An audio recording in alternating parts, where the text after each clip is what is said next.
certa vez, havia um grupo de trabalhadores em um canteiro de obras.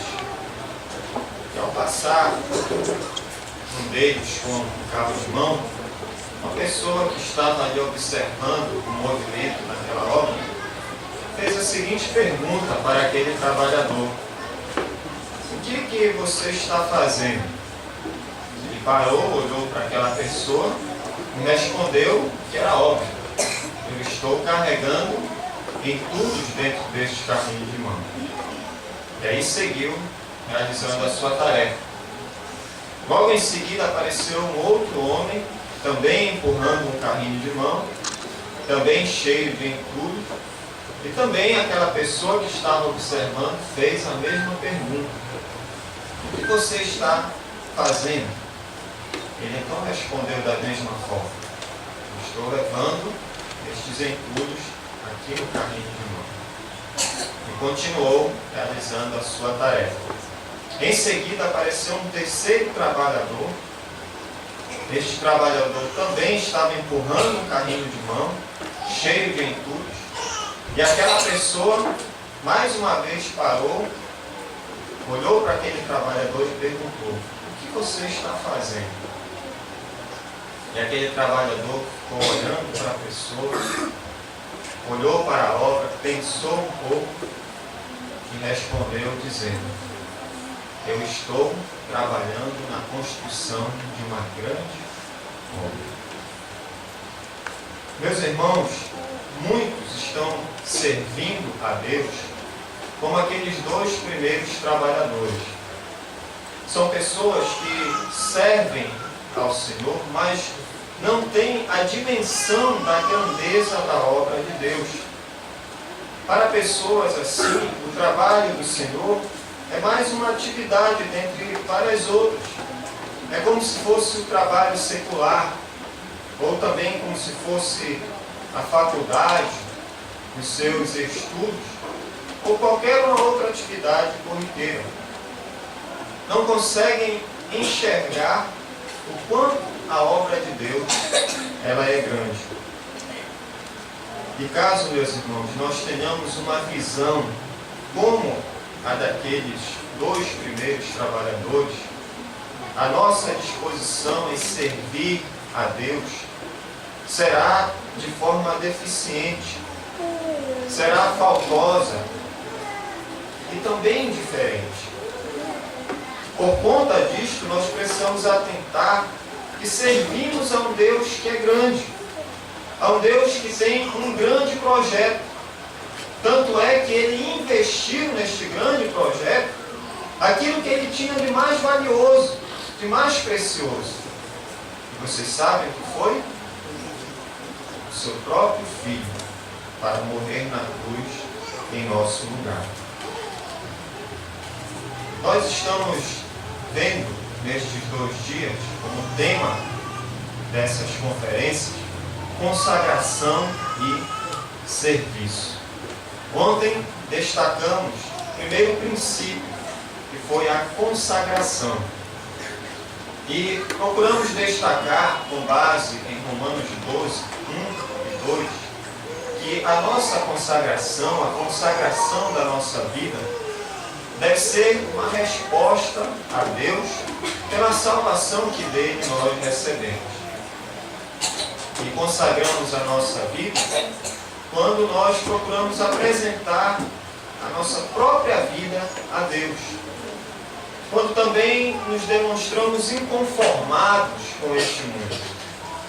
E além disso, quando nós procuramos mudar, transformar sempre a nossa vida. E hoje então vamos destacar o segundo princípio, que é o princípio do serviço.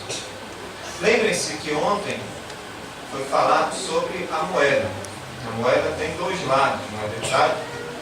Então você não pode gastar apenas um lado da moeda. Você tem que gastar os 2 lados ao mesmo tempo. Então hoje nós estamos complementando a nossa moeda. E vamos ver que, assim como a consagração, o serviço, eles também andam juntos e temos que trabalhar na obra do Senhor usando tanto a consagração quanto a nossa própria vida. E para falar sobre este segundo princípio, o princípio do serviço, quero chamar a sua atenção nesta noite para o livro de Neemias. Por favor, abra a palavra do Senhor para o livro de Neemias, no capítulo 4, versos de 1 a 6. Neemias, capítulo 4, versos de 1 a 6. Neemias fica no Antigo Testamento. Você tem 1ª e 2ª Crônicas, Esdras e aí Neemias. Então Neemias fica entre Esdras e Ester, complementando ali os livros históricos no Antigo Testamento. Neemias, capítulo 4, de 1 a 6. Caso você tenha dificuldade de encontrar, vá lá na sua Bíblia, nas primeiras páginas, você tem um índice, vai ver então a numeração, a página na qual se encontra o livro de Neemias. Neemias 4, de 1 a 6, nos diz assim a palavra do nosso Deus. Tendo Sanbalate ouvido que edificávamos o muro, ardeu em ira, e se indignou muito, e escarneceu dos judeus. Então falou na presença de seus irmãos e do exército de Samaria, e disse: que fazem estes fracos judeus? Permitisse-lhes isso? Sacrificarão? Darão cabo da obra num só dia? Renascerão acaso dos montões de pó as pedras que foram queimadas? Estava com ele Tobias, o Amonita, e disse: ainda que edifiquem, vindo uma raposa, derribará o seu muro de pedra. Ouve, ó nosso Deus, pois estamos sendo desprezados. Caia o seu opróbrio sobre a cabeça deles, e faze que sejam despojo numa terra de cativeiro. Não lhes encubras a iniquidade, e não se risque de diante de ti o seu pecado, pois te provocaram a ira na presença dos que edificaram. Assim edificamos o muro, e todo o muro se fechou até a metade de sua altura, porque o povo tinha ânimo para trabalhar. Vamos orar. Senhor Deus, nos ilumina neste momento, nos dá compreensão da Tua palavra, e que também, ó Deus, ela venha a ser aplicada aos nossos corações, para a nossa edificação, nosso despertamento, e também para a salvação das almas. Em nome de Jesus. Amém. A palavra de Deus, nesta noite, nos fala que a grandeza da obra de Deus, ela conta com o nosso serviço. A extensão da obra do Senhor. Tudo aquilo que Deus planejou desde antes da fundação do mundo, para que fosse realizado neste mundo, conta com a nossa participação, conta com o nosso trabalho, com o nosso servir. E nesta noite, baseando aqui a nossa mensagem em Neemias, eu quero destacar, em primeiro lugar, que para servir na obra de Deus, é preciso ter disposição. Nós temos que estar dispostos, nos prontificarmos para servir na obra de Deus. O livro de Neemias, este livro que nós temos aqui nas nossas Bíblias, é um livro que ele conta a saga do povo de Deus ao retornar do exílio de Jerusalém. O povo passou 70 anos na Babilônia porque desobedeceram ao Senhor. Deus sempre levantava profetas que diziam para o seu povo: vocês estão seguindo no caminho errado, vocês estão indo contra a vontade de Deus, vocês estão pecando, vocês estão procurando o juízo de Deus na vida de vocês. Mas o povo tapava os ouvidos. E o que aconteceu?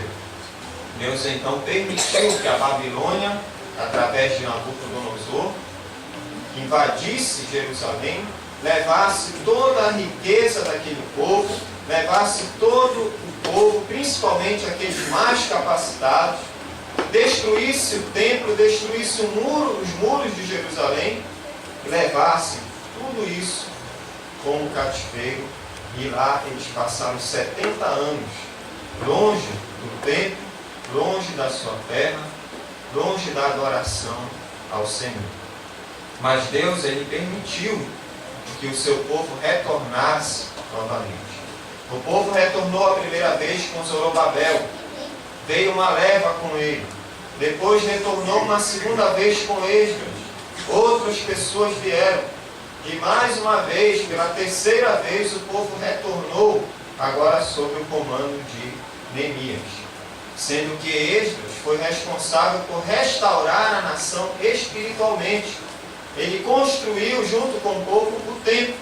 Não era aquele templo magnífico como o de Salomão, mas era um templo onde se adorava ao Senhor. E Neemias então ficou encarregado de reconstruir os muros de Jerusalém. E perceba então, meus irmãos, que esta obra ela começou por volta de 445 a.C. E Neemias era a pessoa responsável. Ele era um exilado, ele morava na cidade de Suzã, como nos diz aí o versículo 1 do capítulo 1. Esta cidade era a capital do Império Medo-Persa. Primeiro, os babilônios dominaram o mundo antigo, e depois os medo-persas vieram e tomaram a Babilônia e passaram a reinar no mundo antigo daquela época. E Neemias, ele trabalhava como copeiro do rei. O copeiro não era simplesmente alguém que limpava os copos, que lavava as louças, né, que cuidava da cozinha. Não era isso. Mas era uma pessoa de confiança. Era alguém responsável por experimentar o vinho que o rei bebia, a comida que o rei comia.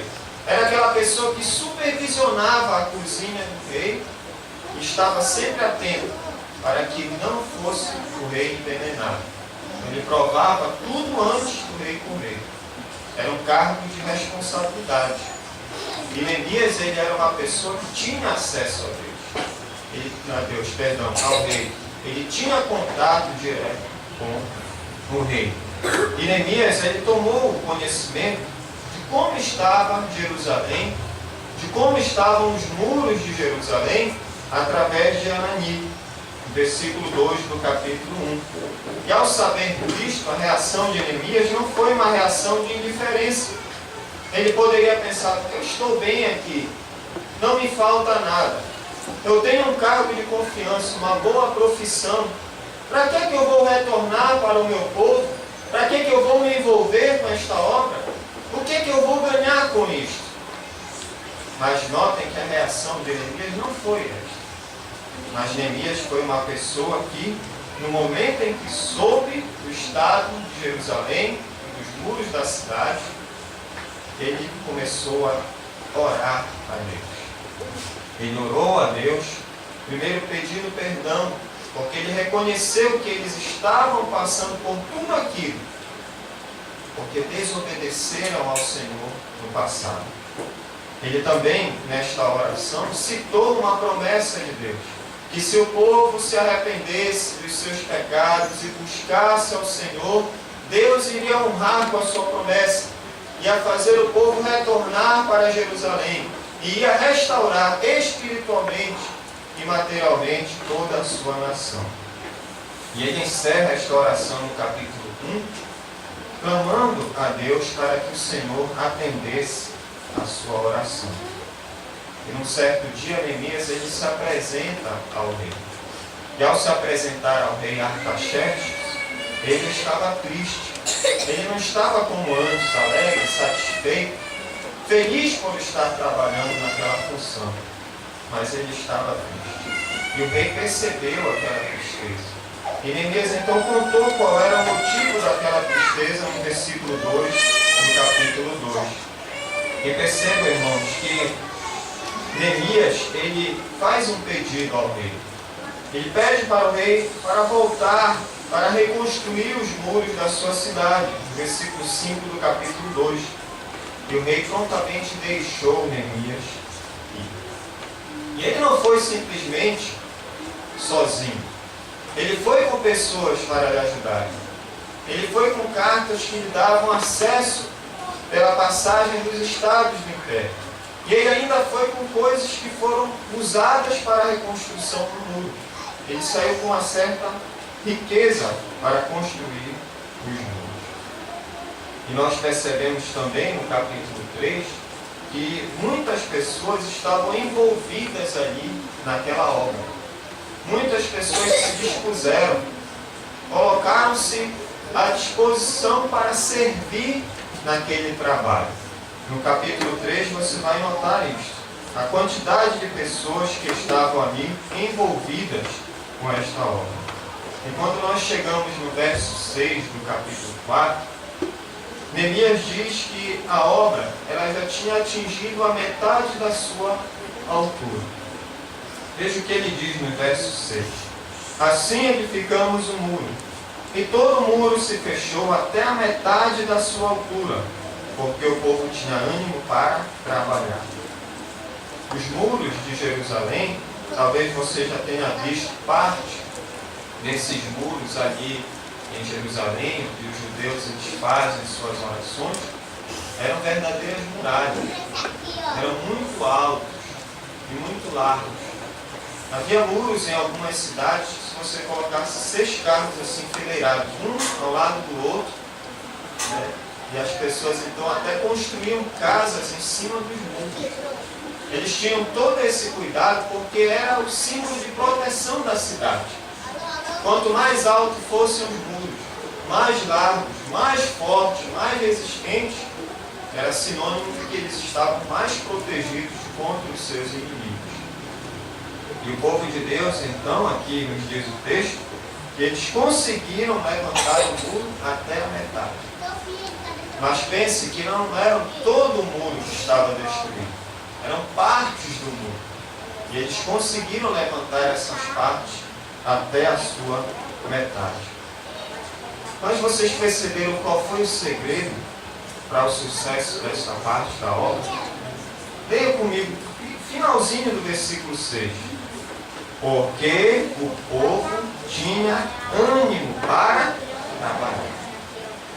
Aqui está o segredo. O segredo, o sucesso daquele empreendimento foi isso. O povo tinha ânimo para trabalhar. Era uma grande obra. Muitas etapas precisavam ser vencidas.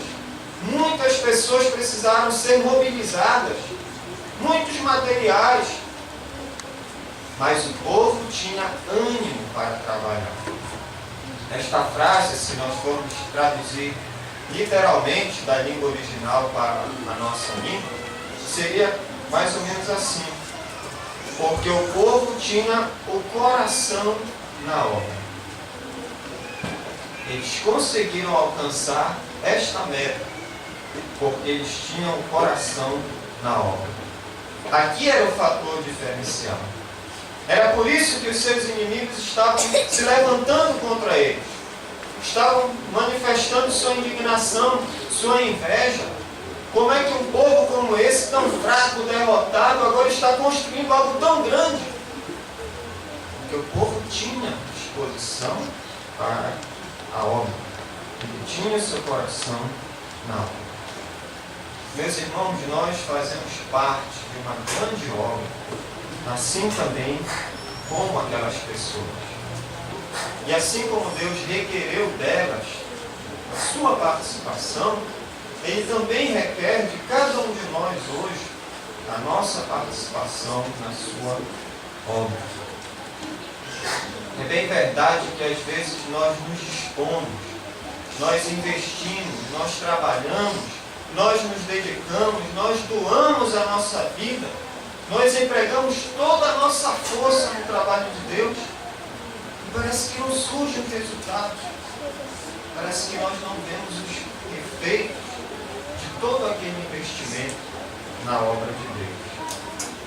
Mas saiba, meus irmãos, que nós não devemos perder a nossa esperança, não devemos perder a nossa fé, a nossa alegria de trabalhar para o Senhor.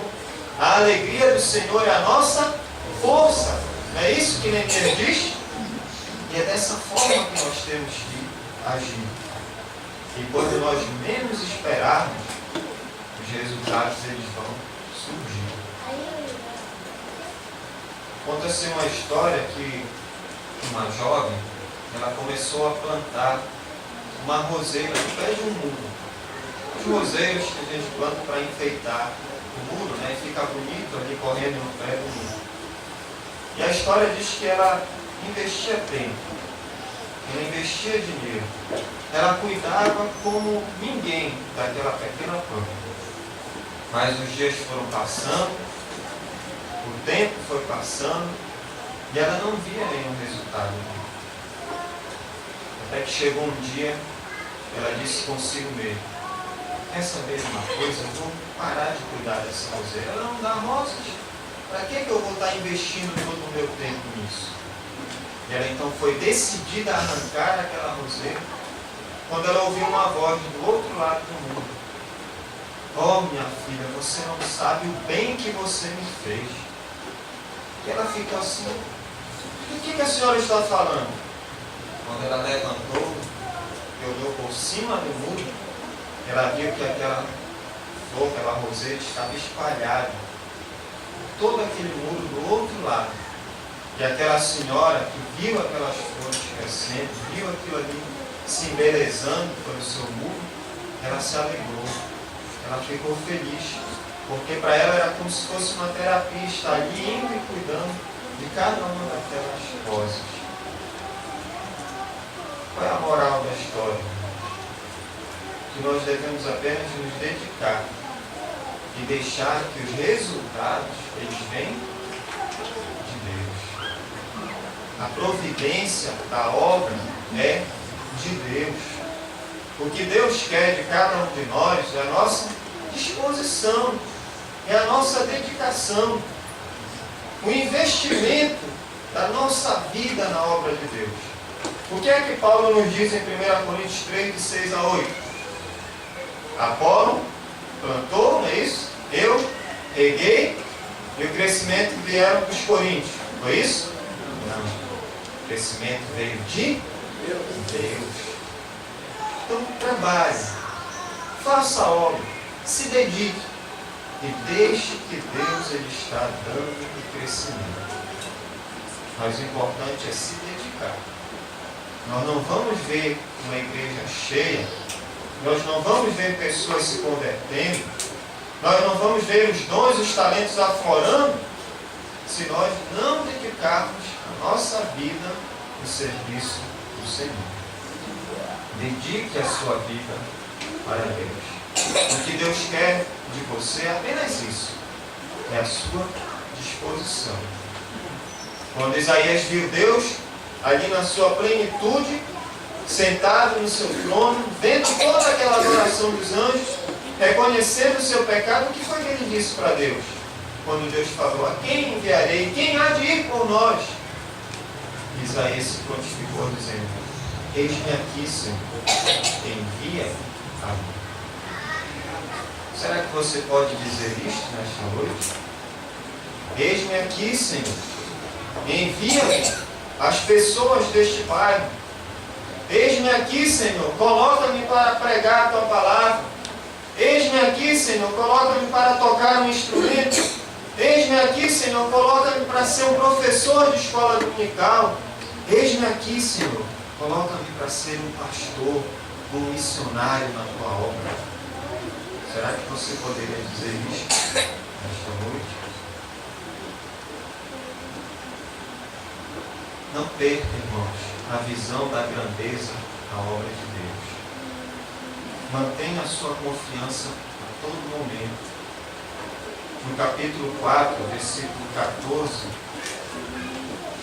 de Neemias diz assim, lá pelo meio do versículo: lembrai-vos do Senhor grande e temível, e pelejai pelos vossos irmãos, vossos filhos, vossas filhas, vossa mulher e vossa casa. Lembrai-vos das pessoas que estão perecendo. Lembrai das necessidades que existem dentro da casa do Senhor. Lembre-se que você tem um dom que Deus te deu, tem um talento. E o que você tem feito com isso? Tem enterrado ou tem dedicado ao Senhor? Lembre-se que a obra de Deus ela é grande. E ela conta com o nosso serviço. Mas para servir na obra do Senhor, nós precisamos estar dispostos. E a pergunta é aquela: você está disposto a contribuir com esta grande obra? Mas nós notamos também aqui em Neemias que além da disposição, é necessário também a cooperação na obra de Deus. Veja que depois da disposição do povo em trabalhar na obra de Deus, Neemias ele usa uma estratégia para construir os muros. No capítulo 3, os irmãos vão notar, como nós dissemos agora há pouco, que ali naquela cidade, em Jerusalém, os muros eles eram formados por 8 portas. Você tinha 2 na frente, 2 atrás e 2 em cada lado. E Neemias ele percebeu que essas portas também, no capítulo 2, elas estavam queimadas, estavam estragadas e precisavam de pessoas para reconstruírem aquelas portas. E o que ele fez? Ele dividiu o povo em 38 grupos de trabalho. E estes grupos eles se revezavam na execução daquela obra. Perceba, meus irmãos, que havia um grupo trabalhando, certo? E junto a ele, outras pessoas. Esta frase aí, junto a ele, vocês vão perceber, do versículo 1 do capítulo 3 até o versículo 15. Então tinha um grupo, tinha um outro grupo junto àquele, certo? Estavam ali prontos para ajudar. Do versículo 16 ao 31, vocês vão notar uma outra frase, a frase depois dele. Então, junto a ele, certo? E depois dele, e um outro grupo. Este outro grupo, este terceiro grupo, ele é manifestado, ele é notado, melhor dizendo, pela frase entre eles, no versículo 32. Então, agora está completo. Junto dele, entre eles e depois dele. Então, assim estava formada aquele grupo de 38 pessoas. E cada uma delas estavam responsáveis por realizar a sua tarefa. Mas percebam também uma outra coisa, que Deus ele usou várias pessoas, pessoas diferentes, de profissões diferentes, de níveis culturais diferentes, para construir aquela obra. E ainda um outro detalhe importante que precisa ser dito: todos precisavam uns dos outros. Aqui é muito importante isso. Todos precisavam uns dos outros. Ninguém era mais importante do que ninguém. Ninguém era mais valorizado do que o outro. Ninguém poderia dizer: olha, eu não preciso de ti, eu preciso só deste grupo. Todos se nivelavam igualmente. Ninguém se procurava se sobressair, mas empregavam as suas qualidades, empregavam as suas habilidades, os seus talentos, os seus dons, de maneira igual, para realizar a obra do Senhor. Porque todos, irmãos, estavam unidos. Não existe aquele ditado popular que diz que a união faz a força? E era isso que se via ali naquele povo. Eles estavam unidos em torno de um objetivo comum: construir os muros de Jerusalém e, neste caso, reparar as portas do muro. Então eles estavam focados, eles estavam ali todo momento observando aquele trabalho e não se desligavam daquela tarefa. Nós tínhamos ali sacerdotes, levitas, servos do templo, nós tínhamos pessoas de várias cidades. O texto nos diz até que um homem dispôs as suas filhas para realizar aquele trabalho. Jesus, ele também nos ensina a cooperação. Jesus, ele enviou 2 em 2 para realizar uma rápida missão. Jesus também enviou os 70 para realizarem uma outra missão. Certa feita, os seus discípulos viram um homem que pregava o Evangelho, que expulsava demônios, que faziam coisas que eram concernentes ao reino de Deus. E aí Jesus disse para eles: olha, aquele que não espalha, ele ajunta. Então deixe ele fazer, ele está cooperando também. Não critique a disposição daquela pessoa. Quando se está unido em torno de um objetivo comum, sem dúvida, todo empreendimento que fizermos, ele será bem sucedido. É assim numa empresa secular. É claro que a igreja não é uma empresa. Mas se nós nos unirmos e cooperarmos uns com os outros, nós vamos com certeza alcançar o nosso objetivo. E o nosso objetivo não é simplesmente cultuar ao nosso Deus, mas é procurar chamar as pessoas para a salvação. É mostrar para as pessoas que existe um Deus que as ama, que enviou o seu Filho a este mundo por elas, que este Deus quer tê-las como seus filhos, quer ter comunhão com elas, mas também falar que além da vida eterna que este Deus quer dar, essas pessoas correm um sério risco, que é a condenação do inferno. E que se elas não se arrependerem dos seus pecados, elas não terão oportunidade, na outra vida, de mudar o seu destino.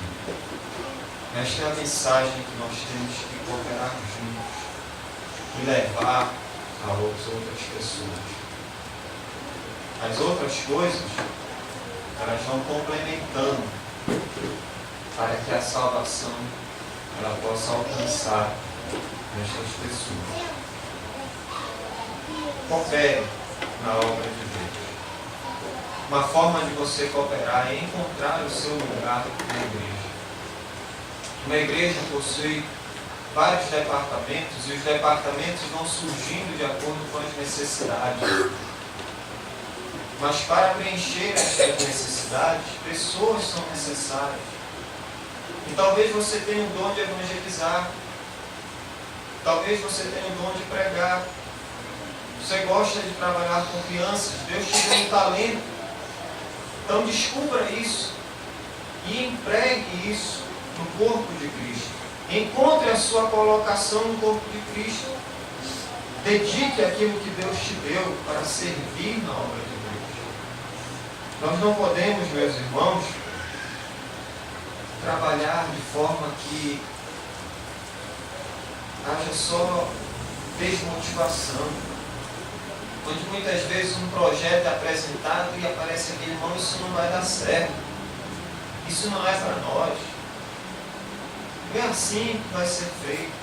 Mas nós temos que trabalhar em equipe, motivar uns aos outros. Irmãos, Jesus Cristo está voltando. Eu creio nisso, os sinais estão aí, estão se cumprindo. E o que é que nós estamos fazendo? Estamos criticando? Ou estamos cooperando para que as pessoas cheguem ao conhecimento da verdade?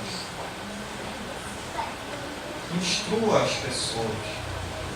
Talvez você tenha um dom, e surge um outro irmão com o mesmo dom que você tem, mas ele ainda não tem aquela destreza para usar aquele dom. Então vá e ajude aquela pessoa. Encaminhe ela naquele serviço. Compartilhe o dom que você tem com ela.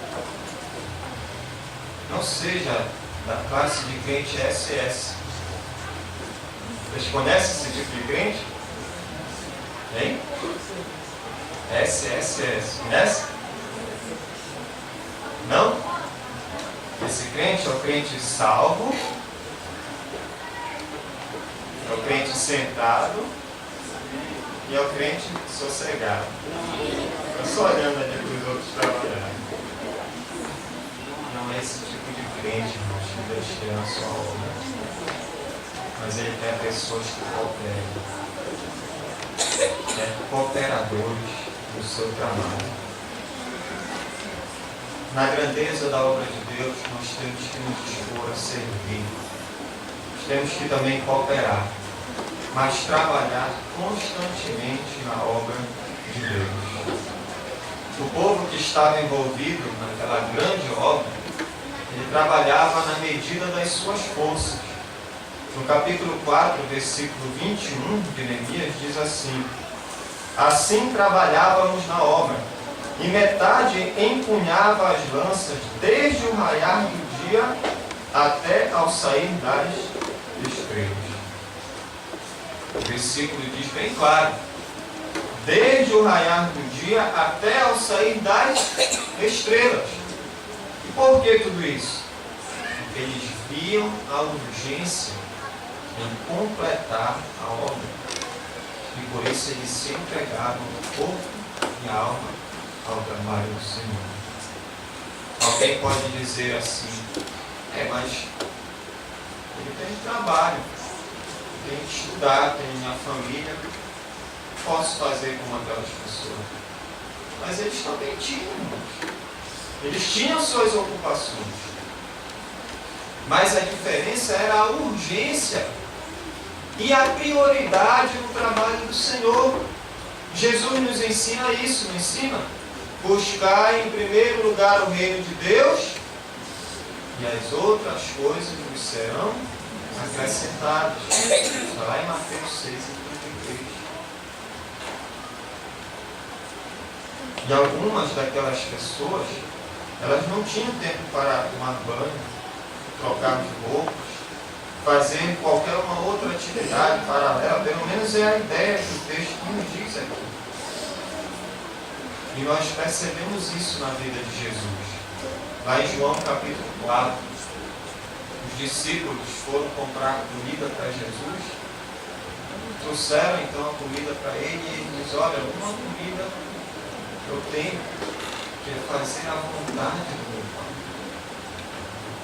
E depois ele diz: veja os campos que já plantejam, estão prontos para a ceifa. E Jesus não descansava. Em Mateus 4 fala que Jesus ele circulava por toda aquela região, em todas as aldeias circunvizinhas.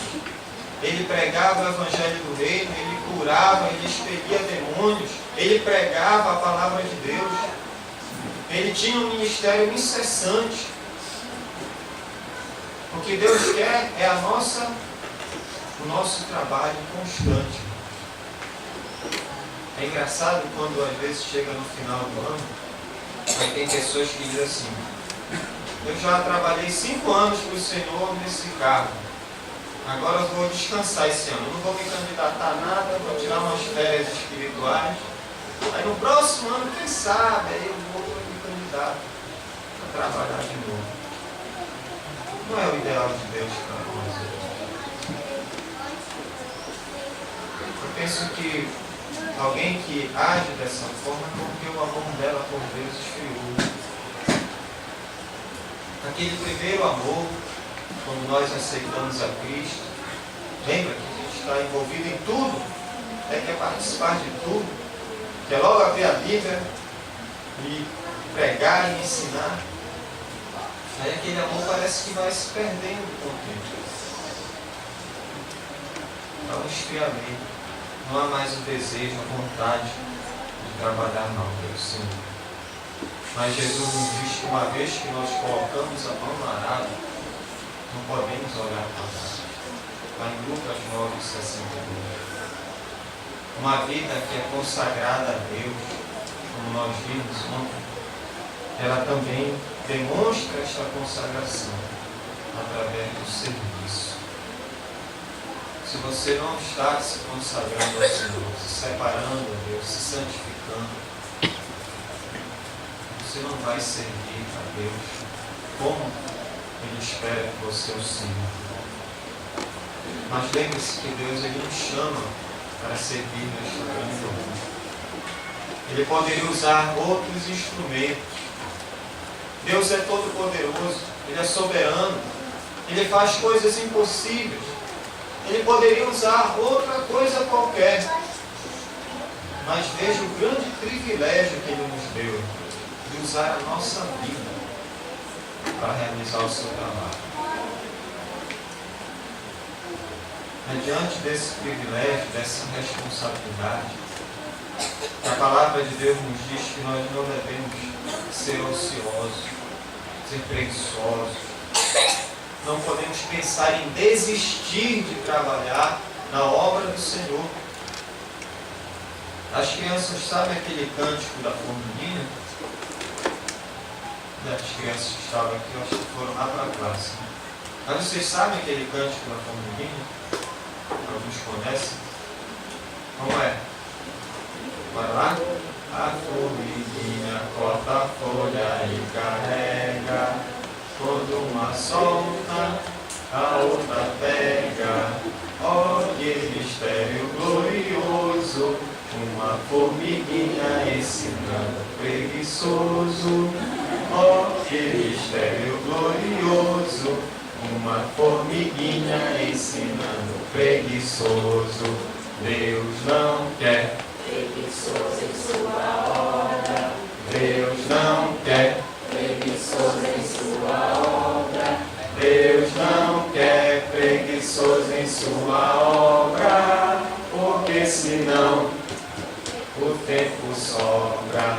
Porque senão o tempo sobra. A nossa oração seja: Senhor, dá tempo para mim, para me ocupar esse tempo contigo, no teu trabalho, no teu serviço. O trabalho na obra de Deus, irmãos, ele restaura famílias. Eu conheço um pastor que ele trabalha diretamente nesse ministério. E ele nos disse que ele chega a perder vários quilos durante um encontro de casal. E o impressionante não é isso. O impressionante é que famílias são restauradas. Casamentos que estavam por um fio são restaurados. Relacionamentos entre pais e filhos que estavam quebrados são restaurados de novo. Famílias que estavam nas trevas são conduzidas para a luz por causa do trabalho, da dedicação, do empenho na obra do Senhor. A sociedade que nós vivemos, ela não vai mudar por meio de trabalhos sociais, assistenciais. Isso aí melhora, mas sabe por que não muda? Porque todos esses trabalhos, eles não vão resolver o maior problema do homem, o problema do coração. E só o que resolve esse problema é a palavra de Deus.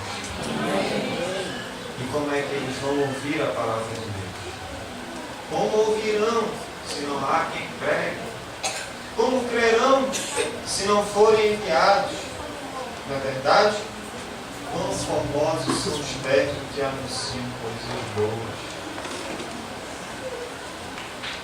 Esse é o nosso dever, a nossa responsabilidade. Não perca o foco. Veja o que Neemias diz no capítulo 6, versículo 3.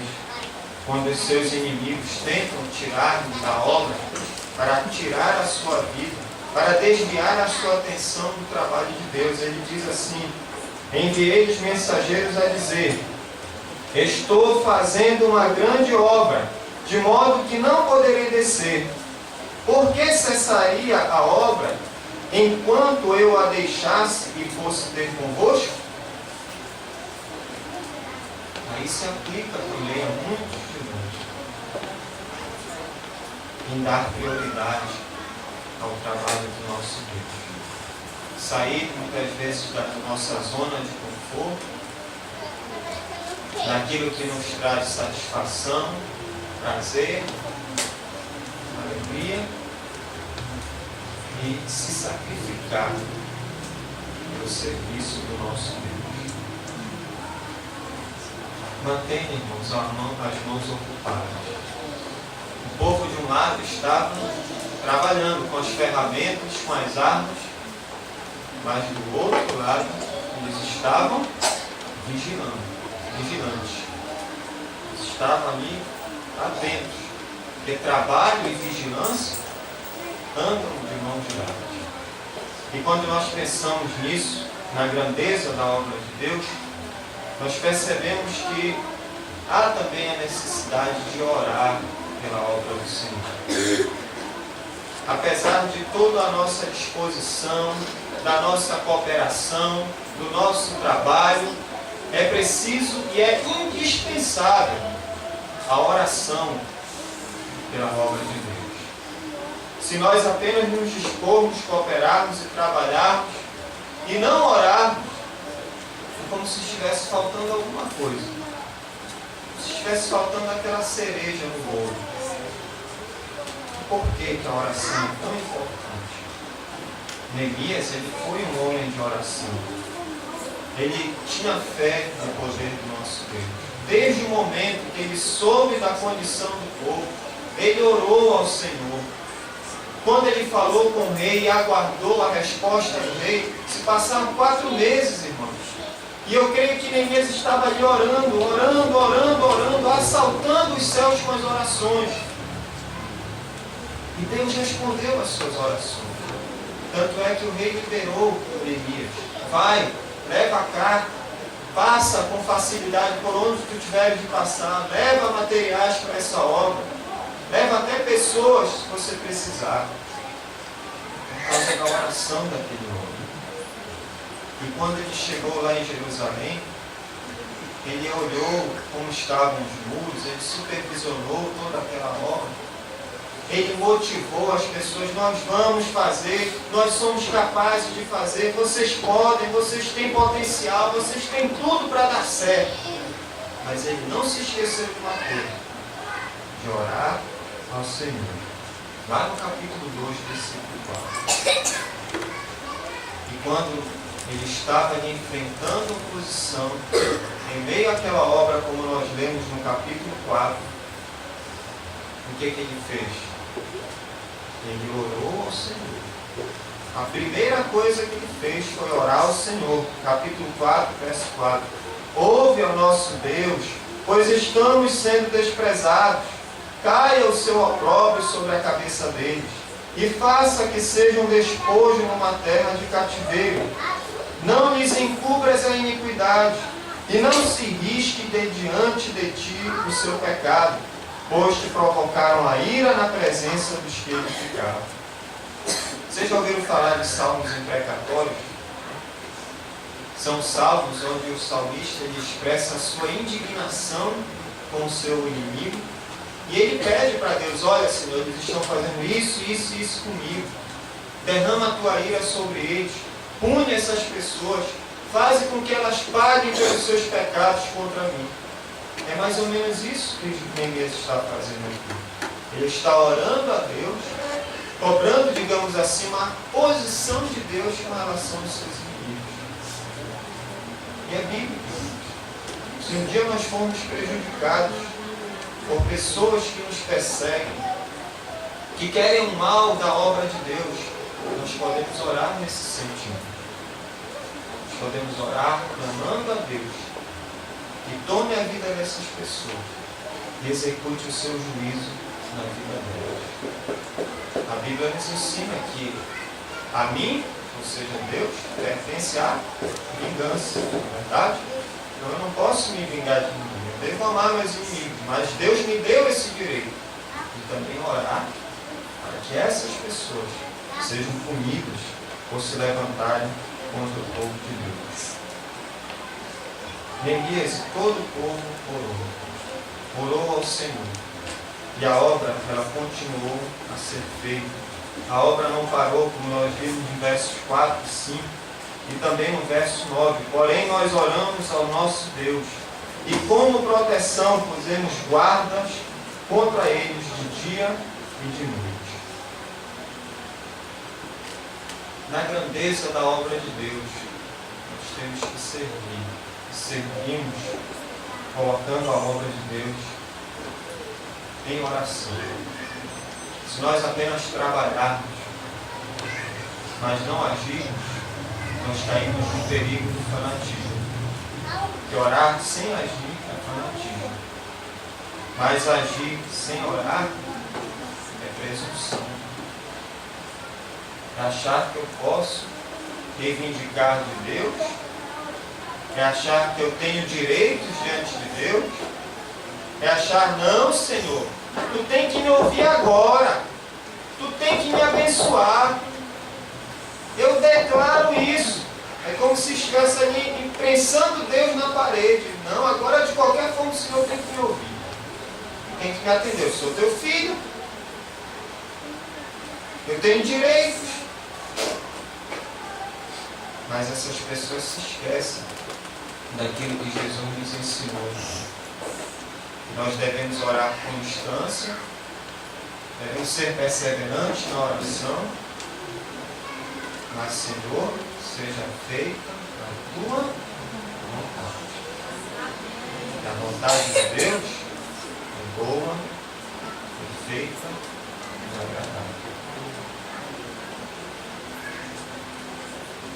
Tenha uma vida de oração pela obra de Deus.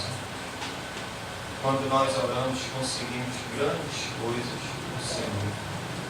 Quando oramos, os problemas eles são resolvidos. Os problemas que parecem ser invencíveis. Nós sentimos o gosto da vitória.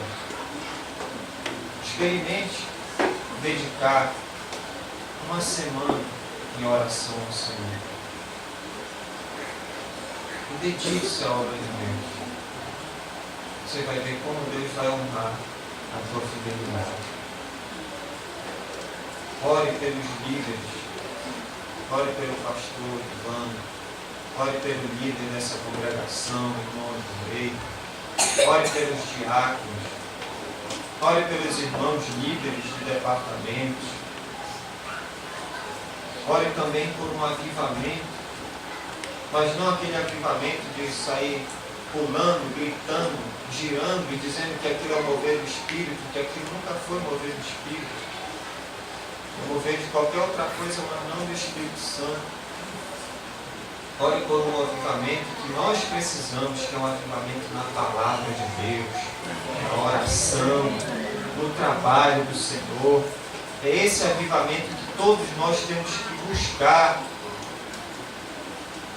Então, esse avivamento que é uma experiência verdadeira com o nosso Deus. Nós vemos isso na vida de grandes homens do Senhor, na vida de Abraão, na vida de Daniel, na vida de José, na vida de Pedro, na vida de Paulo. Homens de oração, homens da palavra. E é isso que Deus quer que se levante hoje na sua obra. Homens e mulheres da palavra, para que Ele veja a brecha e coloque: eu quero você aqui na brecha. É assim que Deus quer. Mas nós precisamos orar. Orar para que venha esse avivamento. Orar por conversões. Orar pelo crescimento espiritual, crescimento na palavra de Deus. Orar pelas nossas instituições, seminários, associações. Orar pelos nossos missionários. Todas essas pessoas estão envolvidas na obra do Senhor. E elas esperam pelas nossas orações. Quantas vezes Paulo escrevia para os irmãos: olha, irmãos, orem por mim. Há uma porta grande que vai se abrir, mas eu preciso das orações de vocês. Olha, irmãos, eu estou precisando disso. Ore para que Deus me livre da boca do leão. Ore, meus irmãos, porque eu quero alcançar este lugar com a palavra do Senhor. Eles contam com as nossas orações. Ore na igreja, valorize o culto de oração. Ore nas casas, senhoras, façam uma reunião de pelo menos meia hora ou uma hora e ore. Chega ali só para orar. Terminou a oração, vá para a sua casa. Não fique conversando. Ore também nas campanhas de oração. Você pode fazer uma campanha de 40 dias de oração e descoberta. Você seleciona vários textos da palavra de Deus, coloca ali num papelzinho, distribui entre os irmãos, e aí eu troco com aquele irmão. Eu posso orar pelo pastor Evandro, ele ora por mim, Aí eu leio aquela passagem e descubro alguma coisa. Aí eu vou e compartilho com ele. Ele também da mesma forma comigo. E aí nós estamos orando e crescendo no conhecimento da palavra de Deus. Uma campanha de 40 dias. Ore uns pelos outros. Ore sem cessar. 1 Tessalonicenses 5, 17. Deus, Ele quer ver o nosso trabalho, mas Deus também quer um coração contrito, um coração, meus irmãos, quebrantado pela sua obra, um coração quebrantado através de uma vida de oração. Você tem sido um homem e uma mulher de oração. Você tem sido um jovem, um adolescente, uma criança que ora. Como você tem orado, ensinando os seus filhos a orar, demonstrando a sua fé, testemunhando essa fé através de uma vida de oração. São perguntas que o Espírito Santo de Deus nos faz para refletir e vermos em que nível está a nossa dependência de Deus, a nossa comunhão com o Senhor. Ore, a obra de Deus, grande do jeito que ela é, ela conta com as nossas orações. Meus irmãos, aquela obra que parecia ser tão grande, ela acabou tornando-se pequena, porque o povo, ele tinha disposição, porque aquele povo, ele procurou encontrar o seu lugar ali na obra de Deus. Ele procurou trabalhar constantemente, e era um povo que tinha um líder que orava, e todos os demais oravam também. A palavra nos diz no capítulo 6, versículo 15, o seguinte: acabou-se, pois, o muro aos 25 dias do mês de Elul, em 52 dias. Então, aquela obra que parecia ser uma obra impossível, em 52 dias, ela foi completamente concluída. Porque era um povo que entendeu a grandeza da obra, e que serviu e confiou no Senhor. Lá no seminário que eu estudei, cada sala tem uma frase. E eu nunca me esqueço de uma frase de William Carroll. Foi um grande missionário, ele era sapateiro. E ele disse o seguinte: faça grandes coisas para Deus e espere grandes coisas de Deus. Aquele povo fez uma grande obra para Deus, e Deus honrou aquele povo. Fez uma grande obra através do mundo. E Deus está falando isso para esta congregação. Faça uma grande obra por mim, que eu farei uma grande obra através de vocês. Trabalhe na obra do Senhor. O seu trabalho não será perdido. 1 Coríntios 15, 58, que é uma das nossas divisas, nos diz o quê? Portanto, amados irmãos, sede firmes, inabaláveis, sempre abundantes na obra do Senhor, sabendo que no Senhor o nosso trabalho não é em vão. E pode ter certeza que Deus não esquecerá do teu trabalho, da tua fidelidade. Isto está lá em Hebreus, capítulo 6, versículo 10. O seu trabalho tem tudo para prosperar na obra de Deus, pois a grandeza desta obra, ela conta com o nosso serviço. E que Deus nos abençoe e faça de nós verdadeiros servos, assim como o Senhor Jesus Cristo fez. Amém? Obrigado, Senhor, por estes 2 dias que estivemos aqui com estes irmãos amados, trazendo, ó Deus, a Tua palavra, esta palavra que nos desafiou, que nos chamou, ó Deus, a uma consagração, ao serviço. Ó Deus, nós estamos felizes, porque a Tua palavra falou aos nossos corações neste dia. Eu também sou grato, ó Deus, por esta igreja, por esses irmãos que confiaram em mim essa responsabilidade, de estar trazendo a Tua palavra nesses 2 dias.